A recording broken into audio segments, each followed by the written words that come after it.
Baik, Assalamualaikum warahmatullahi wabarakatuh. Perkenalkan, nama saya Muhammad Arifin Ilham, NPM 22351072. Di sini dari kelas 4E. Di sini saya akan memberikan sedikit penjelasan untuk eh, tugas pertemuan ke-6 dari praktikum. Nah, di sini dari tugas yaitu soalnya untuk eh, menampilkan tiga dimensi yang berbeda dengan fungsi transformasi yang berbeda pula. Di sini saya mengambil tiga dimensi, yaitu ada 5 segitiga, 5 segi 4 dan 5 segi 5. Nah, yang pertama yang akan saya jelaskan yaitu untuk 5 segitiganya. 5 segitiga di sini ini berikut codingannya. Sama seperti ini ya codingannya. Untuk outputnya nanti akan saya tampilkan. Di sini saya akan memberikan penjelasannya. Nah, yang pertama yaitu ada di sini diperlukan untuk fungsinya. Nah, lalu di sini ada struk objek 3D dan variabel global, yaitu di sini. Yaitu untuk menjaga agar kode tetap teratur, kita memiliki struct atau bisa disebut sebagai wadah data bernama objek 3D. Wadah ini digunakan untuk menyimpan semua informasi transformasi seperti info posisi, rotasi, ukuran yang memiliki objek. Ini dia. Ini untuk translasi, rotasi, dan juga skalasinya. Nah, selanjutnya yaitu ada deklarasi objek untuk saat ini, yaitu piramid, karena kita menggunakan 5 segitiga. Lalu di sini ada draw pyramid. Fungsi ini untuk menggambar 5 segitiga. Di sini menggambar alas segitiganya. Mungkin bisa seperti ya.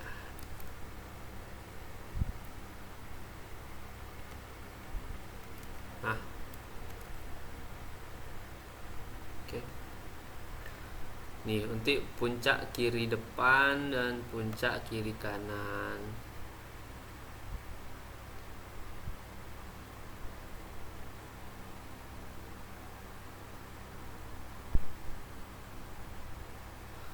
Oke. Kita split lagi. Oke, kita lanjut ya. Di sini untuk menggambar 5 segitiga. Fungsi ini bertugas khusus untuk membangun 5 segitiga karena Glued menyediakan fungsi instan untuknya. Kita harus membuat secara manual. Caranya adalah dengan menentukan 4 titik koordinat. 3 titik untuk membentuk alas dan 1 untuk membentuk puncak. Yang ini 3 tadi untuk alasnya, ini untuk menggambar tegaknya.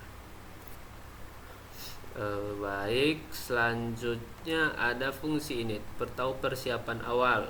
Nah, fungsi init ini hanya akan dijalankan sekali di awal program. Tugasnya adalah untuk melakukan semua persiapan seperti mengatur warna latar belakang, jendela menjadi putih dan sebagainya. Di sini untuk inisialisasi posisi awalnya, rotasi awal dan skala awalnya, dan juga bisa mengganti backgroundnya. Di sini bisa untuk mengambil latar belakang biru gelap dan latar belakang putih. Lalu di sini ada fungsi render scene.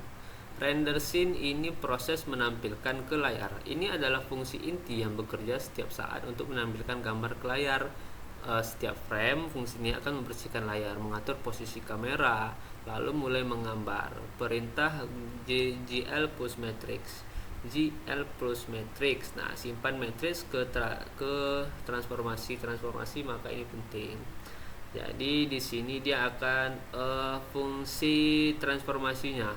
Jadi di sini ada translasinya, pindahkan objek ke posisi, rotasi, dan juga skalasi. Lalu di sini juga untuk mengatur warna atau garis pada bangun 3 dimensinya. Di sini saya menggunakan warna merah. Lalu timer. Di sini fungsi timer untuk animasi otomatis. Nah, fungsi timer ini mesin penggerak dari animasi. Jadi timer ini membuat dia bergerak. Jadi animasi translasi nanti dia bergerak, kalau untuk translasi dia bergerak pada sumbu X dan Z. Kalau untuk rotasi dia Y dan X. Kalau untuk skalasi dia ini menghasilkan nilai antara -1 dan 1. Oke, jadi ukurannya dibuat, jadi ini dia translasi. Limas digerakkan menempuh jarak melingkar di bidang dasar. Rotasi perputarannya adalah gabungan dari dua gerakan yang terjadi bersamaan. Limas berputar-putar terus menerus seperti gasing, juga berguling ke depan dan belakang. Skalasi ini dia geraknya berdenyut atau seperti bernapas. Lalu ada main, dan ini fungsi adalah pertama kali kita jalankan. Di sini adalah semua persiapan pustaka GLUD yang dilakukan. Baik, saya akan langsung untuk menampilkan outputnya. Nah, untuk outputnya seperti ini. Dia bentuknya berdenyut seperti itu. Oke, tadi saya sudah membuatkan untuk latar dan juga warnanya. Di sini saya ingin menampilkannya. Hapus komennya.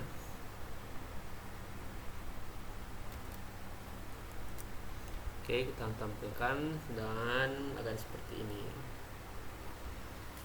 Oke, baik, kita lanjut ke objek kedua, yaitu ada 5 segi 4.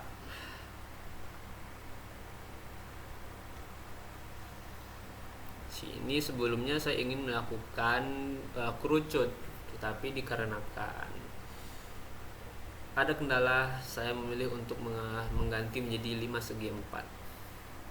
Ini codingannya yang ada pada laporan, ini outputnya, dan ini ada struktur variabelnya.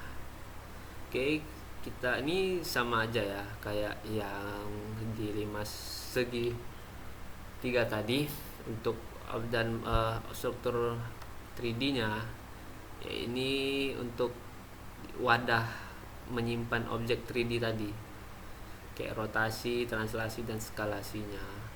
Tapi di sini dia menggunakan square pyramid karena kita akan menggunakan 5 segi 4. Jadi fungsi ini tugaskan khusus untuk menggambar 5 segi 4 karena pustaka GLUD tidak menyediakan fungsi instan atau limas. Untuk limas kita harus membuatnya sendiri dari nol.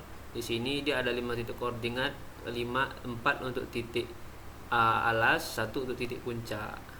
Ini untuk titik alasnya dan 1 untuk puncaknya. Gitu. Lalu sini ada init. Init ini hanya dijalankan sekali di awal program. Tugasnya melakukan semua persiapan seperti mengatur warna, posisi, rotasi, dan juga ukuran limas. Jadi ini warna ungu, kalau yang ini warnanya ungu. Yang untuk 5 segi 4 mungkin bisa kita ubah jadi warna, kita samain aja deh ini.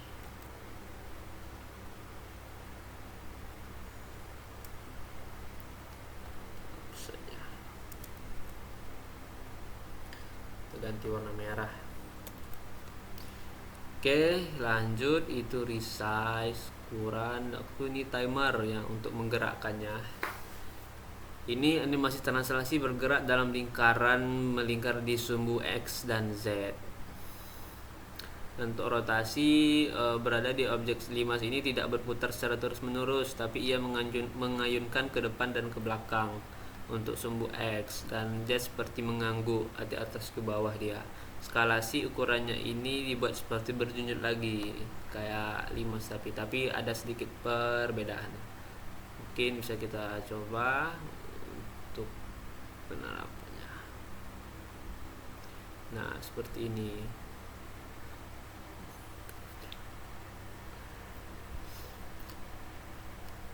Oke, kita lanjut untuk bangun berikutnya, yaitu 5 segi 5.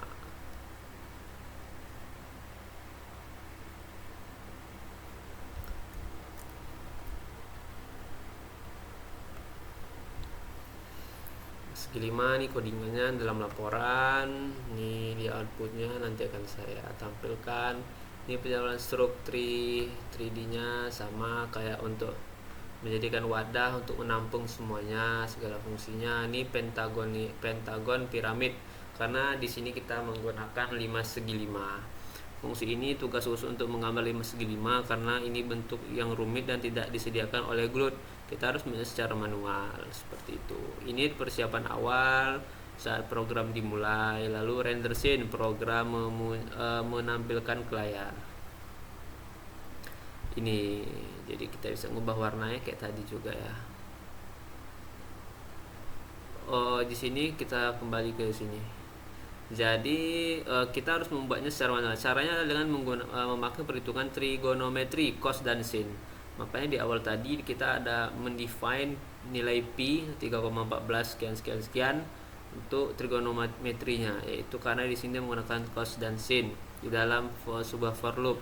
Loop ini menghitung 5 titik koordinat untuk alas segi 5 di atas sebuah lingkaran imajiner seperti itu. Oke, lalu lanjut tadi render scene. Tadi warna merah. Lalu untuk latar ada di sini, latar biru gelap. Ini persiapan awal seperti tadi, render scene, timer. Untuk translasi yaitu ini tidak bergerak melingkar, melainkan bergerak seperti jalur seperti angka 8, seperti lambang infinite. Lalu untuk rotasi berputar secara terus-menerus pada porosnya dan mengayun pelan ke kanan dan ke kiri. Skalasi dia tidak seragam. Selanjutnya kita jalankan. Nah, bentuknya seperti ini. Oke, kalau mau dibuat warna ungu,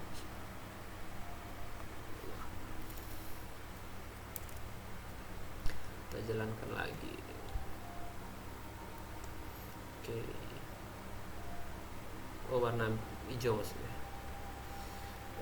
Baik, kalau untuk codingannya mungkin sekian. Lalu ini saya membuat perbandingan pergerakan objek 3 dimensinya untuk melihat apakah kan kayak kalau yang 5 segi 3, segi 4, segi 5 tadi kurang, kayak kalau dilihat sekilas kayak sama pergerakannya. Jadi dikarenakan untuk jadi di sini saya membuat perbandingannya untuk lebih jelasnya. Lalu untuk 5 segi 3 translasinya itu dia bergerak melingkar di bidang dasar dengan kecepatan konstan. Kalau untuk 5 segi 4 bergerak melingkar dengan kecepatan dan radius yang berbeda. Kalau segi 5 bergerak mengikuti jalur angka 8 yang lebih kompleks. Untuk rotasi atau perputaran 5 segi 3 berputar secara terus-menerus pada 2 sumbu, yang dimana kita ingat tadi sumbu X dan Y kalau salah. Datu 5 segi 4 mengayun bolak-balik pada satu sumbu saja. Untuk 5 segi 5 berputar secara terus-menerus pada satu sumbu sambil mengayun pelan di sumbu lain. Untuk skalasi atau ukuran berdenyut seragam, semua sisi membesar mengecil, berdenyut seragam dengan ritme dan kekuatan yang berbeda. Tidak seragam, tinggi dan lebar alasnya meregang dan memilih secara berlawanan. Untuk kesimpulan, berdasarkan analisis di atas dapat disimpulkan bahwa ketiga objek memiliki karakteristik animasi yang unik dan berbeda secara signifikan. Perbedaan mendasar pada pola translasi, gaya rotasi, dan jenis skalasi memastikan bahwa setiap objek tidak memiliki pergerakan yang sama. Baik, mungkin sekian yang dapat saya sampaikan. Jika ada kesalahan saya mohon maaf sebesar-besarnya. Saya ucapkan dengan Assalamualaikum warahmatullahi wabarakatuh.